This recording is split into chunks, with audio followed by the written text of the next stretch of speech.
Greetings, Indie Warriors! Welcome to I Dream of Indie. Old Gamer Joe here, and I've been doing a lot of time traveling into the past lately on the channel. That trend's going to continue today because we're reviewing Shadow Man Remastered on the Steam PC platform. This is a game that originally came out all the way back in 1999, and yes, I'm old enough to remember owning the original. Shadow Man is actually based on a popular comic book series published by Valiant Comics, and if I'm being honest with you, it's not a series I personally ever read much of, but here's the crazy thing with Shadow Man Remastered.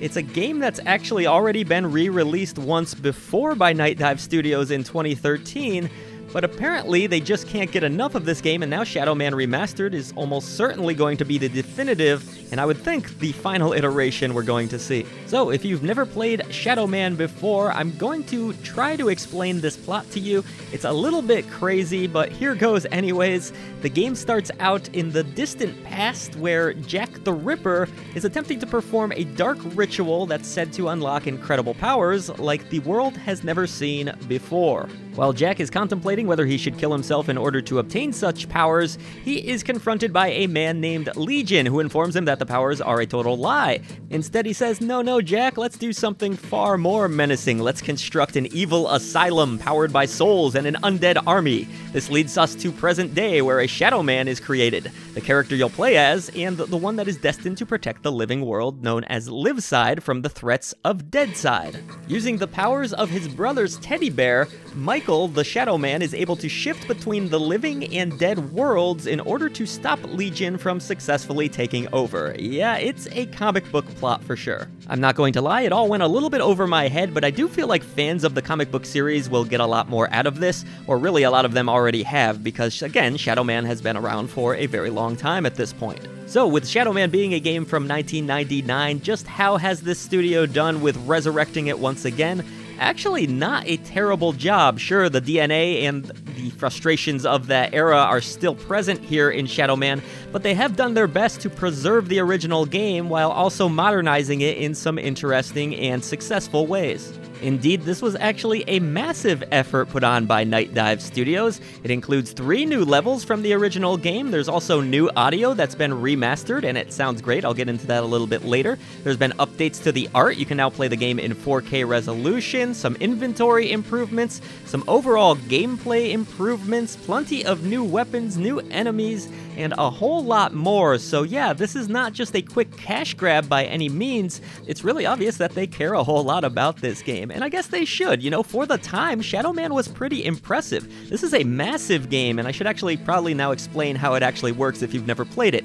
What you essentially have here is a third-person action title. As Shadow Man, you'll explore quite a wide variety of different environments, mostly in the Deadside, where you'll take on some pretty interesting monsters. You have the ability to shoot away at them and eventually defeat them that way, but you also can dual-wield weapons in this game. You'll eventually grab a staff, which can shoot out magical spells, such as fire. You'll be doing a lot of jumping and climbing and platforming as well in Shadow Man, and unfortunately that's where things get a little bit rougher and the game shows its age.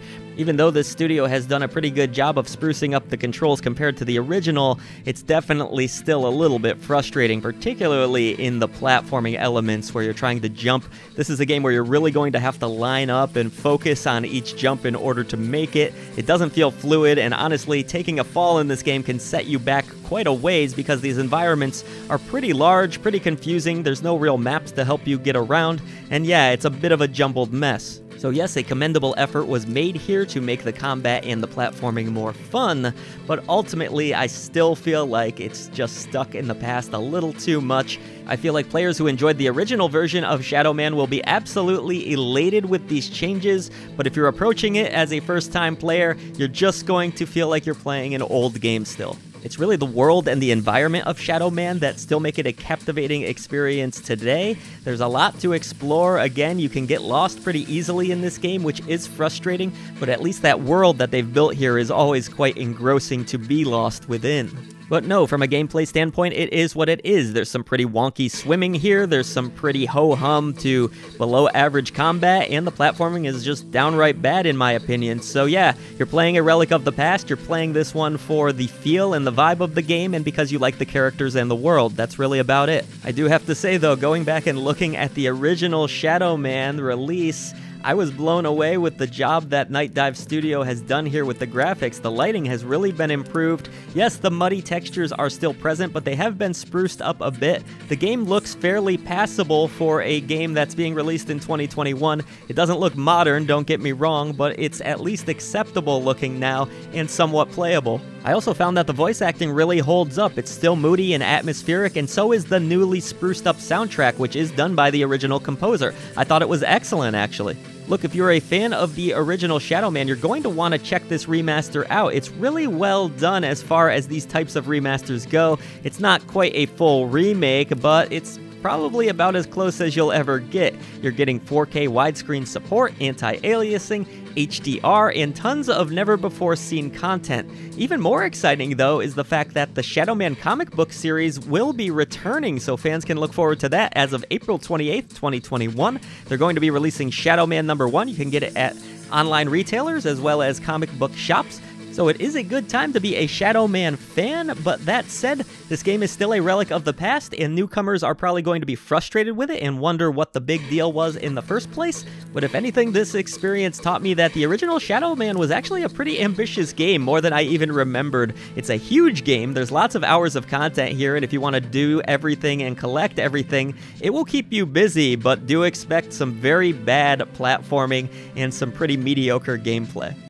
And into Asylum, like a great black engine roaring to eternity, ravaging the already benighted landscape with its savage, malevolent presence. And within the legions of the truly damned, insanity, sheer and stark, and once in human form, now gutted and torn by eons of glutted indulgence. Their bloodlust flecking the oily walls, living in the shrieks of victims ensnared, hanged, drawn, and quartered by the serpent's squalid writhings. This is the place I have not wanted to dream of, and the dream is now the place I partly live through. I thank you so much for watching the latest video from I Dream of Indie. We would now like to take a quick moment to thank our great indie warriors who support us through channel memberships. Mitchell Hall, Kevalo, Bunny, Bill Ticaz, Christian Cruz, Strick9, Rosie Syntax, Chris Jackson, Nathan Moore, Peach, Adriana Amato, CJR, Jesse, Falco Lombardi, and Wesley William Semple. Thank you for all you do for indie developers, publishers, and for our channel. Everybody else, head down to the description box below. There's a ton of ways to support I Dream of Indie. Help us bring a voice to the voiceless ones in gaming.